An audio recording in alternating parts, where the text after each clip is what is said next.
You're on the finish line, all right? And you choose to make the sujood as-sahw after the taslim. Because the author said it's permissible to do it before or after. You do it after the taslim. Assalamu alaikum wa rahmatullah. Assalamu alaikum wa rahmatullah. You do what? Make the takbir. Allahu Akbar, going into sujood. You say in the sujood that what you normally say in the sujood. Come up into jalsa, say what you normally say. Go back into the sujood, say what you normally say. You come back up. According to the author, you stop and you do your what? Tashahhud, not taslim. Tashahhud. Anyway, that's when you make the tashahhud. And then you salam out again. According to the view that you don't make the tashahhud, as soon as you come out of the second sajda, you sit briefly, you make the taslim. And that seems to be, we said that, wallahu alam, is the authentic or the most correct opinion. And Allah subhanahu wa ta'ala surely knows best. This is your khilaf among the ulama. We don't disrespect any of the ulama of the past. Even if we don't agree with the view, if he's a master of knowledge, we respect him and we respect his view. Wallahu alam. Fadl. Is there an opinion that you only just make one sujood? I'm sorry, we didn't go. That's another question, and then I have another one. La bas. The question says, is there an opinion that you only make one sajda? We say what the Prophet ﷺ did and commanded was two sajda. In the authentic hadith of the Prophet ﷺ, as he says, فَلْيَرْكَعْ سَجْدَتَيْن.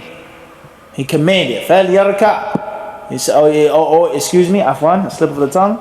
Afwan. He says, فَلْيَسْجُدْ سَجْدَتَيْنِ بَعْدَمَا سَلَّمْ. أو كما قال عليه الصلاة والسلام. He says, let him make two prostrations. So that's what the Prophet ﷺ said. And then commanded people to make one.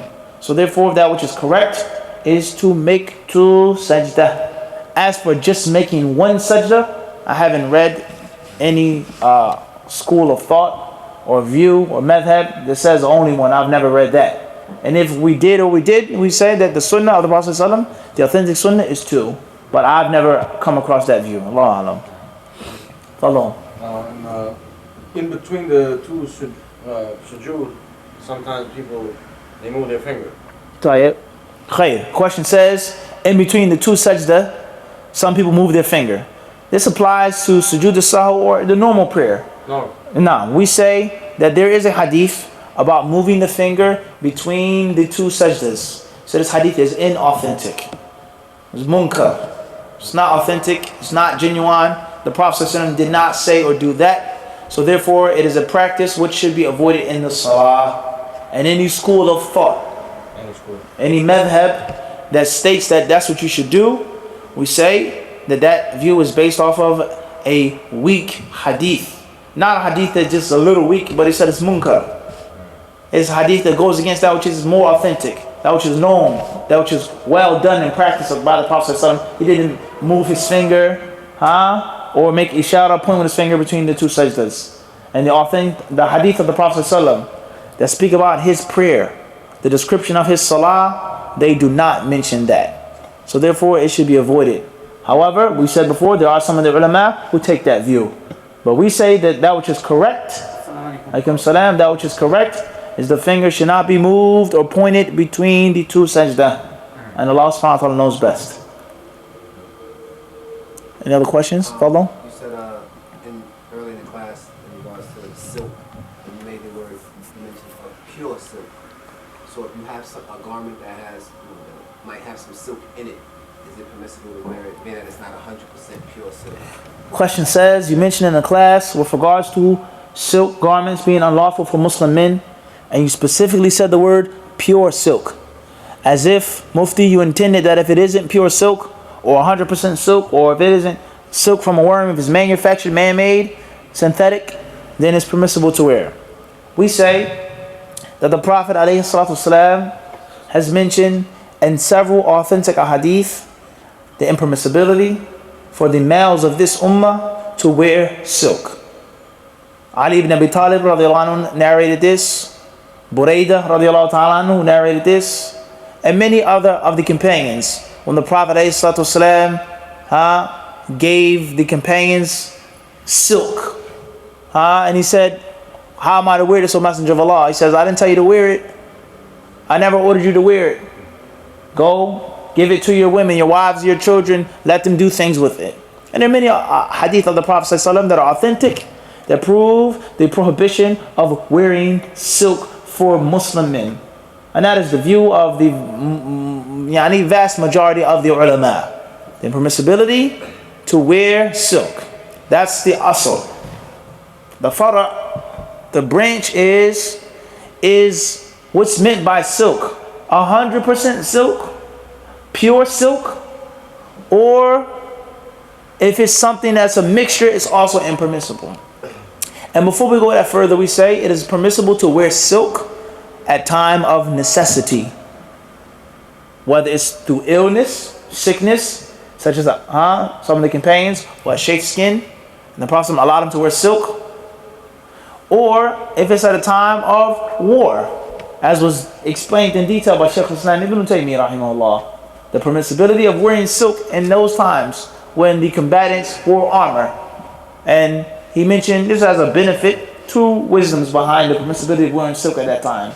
The first was the movement, flexibility, maneuverability, the protection from poison-tipped arrows and things like this with the silk.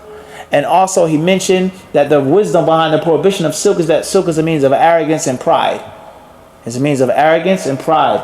And it's permissible for a person to be prideful and conceited at the time of war, as is mentioned by the Prophet ﷺ. But that's a side benefit.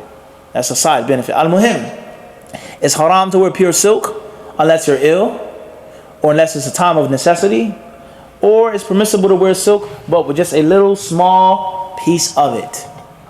Small strip or piece of silk. Khair inshallah. So, is it unlawful to wear a blended shirt or blended tie or socks? We say that some of the ulama of the past held the view that it is unlawful to wear any type of silk. 50-50, 70-30, 60-40, 80-20. Synthetic silk, silk from silkworms, kullu haram. And there lies no doubt that view is the safest view, and is going off of what is literally stated by the Prophet ﷺ. Said harir, silk.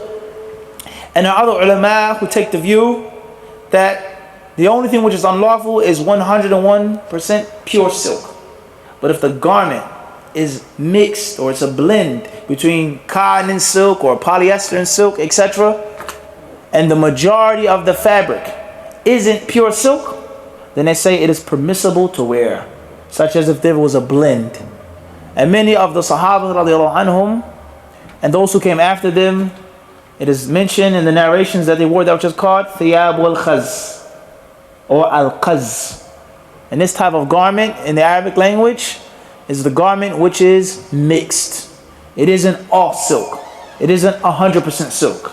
So there's some of the ulama from the Salaf and the Khalaf who take the view that if the shirt or the socks or the pants or the garment is mixed, then it isn't, or it doesn't, it's no longer unlawful. And what is meant by silk is pure silk.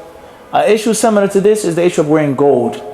Is it permissible to wear gold-plated jewelry? Let alone is it permissible for a man to wear jewelry in Islam?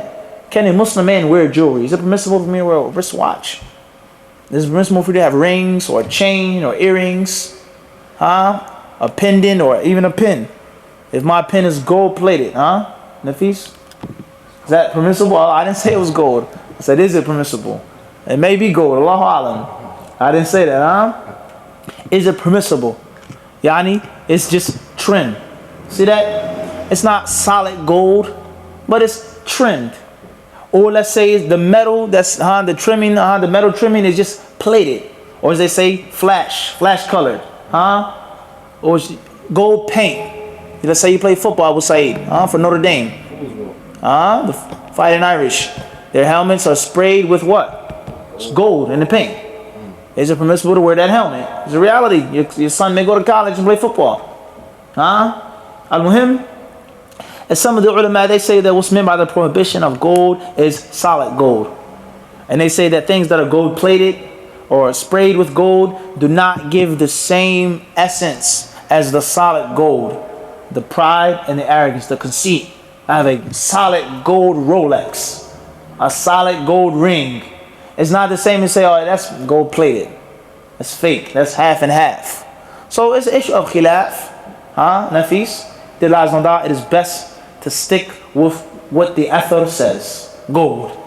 Gold and silk. He says, haramun ala dhukurihim. It's unlawful for the males of this. Hurrima ala dhukuri ummati al-dhahab wal-harir. He says it's unlawful for the males of my nation to wear gold and silk. And he didn't specify pure or impure.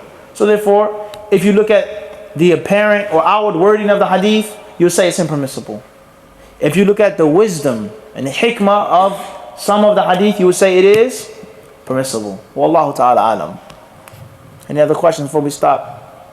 Walhamdulillah Rabbil Alameen. Allah subhanahu wa ta'ala surely knows best.